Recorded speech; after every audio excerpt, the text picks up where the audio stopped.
Hey guys, I just got back to Charlotte. I just had a little overnight trip to Jackson, Mississippi.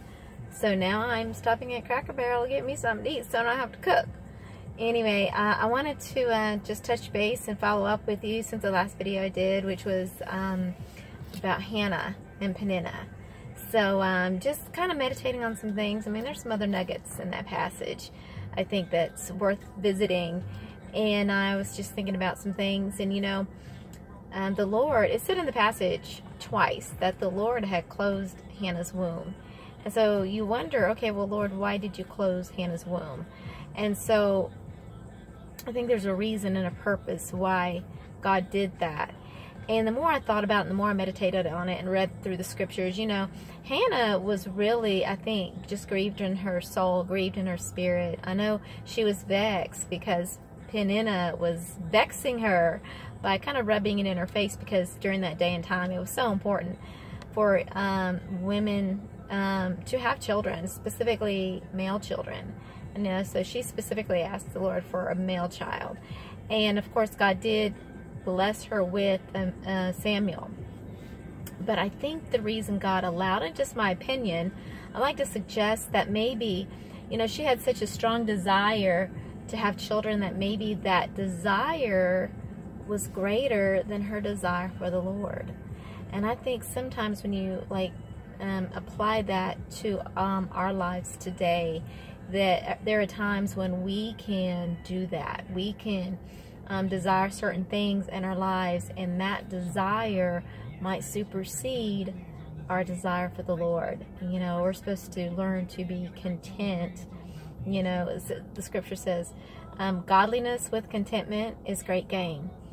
And sometimes I think that our desire for the things of this world can surpass our desire for the Lord.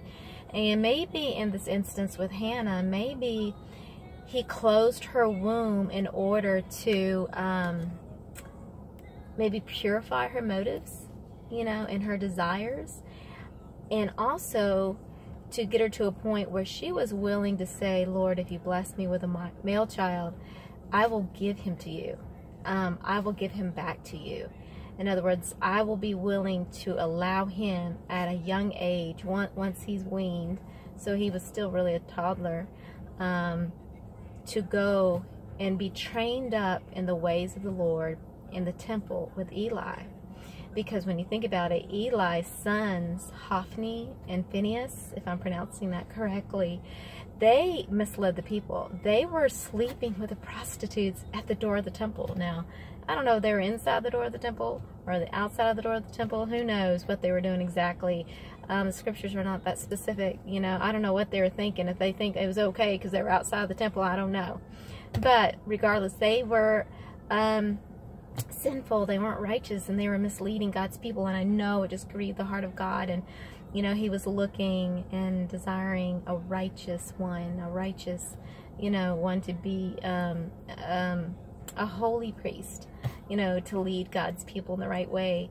So maybe all of that just worked together, where he allowed Hannah's womb to be shut until she got to a point where her motives, her intentions, her desires were purified to the point where, Lord, I desire for your purposes to be fulfilled in the earth.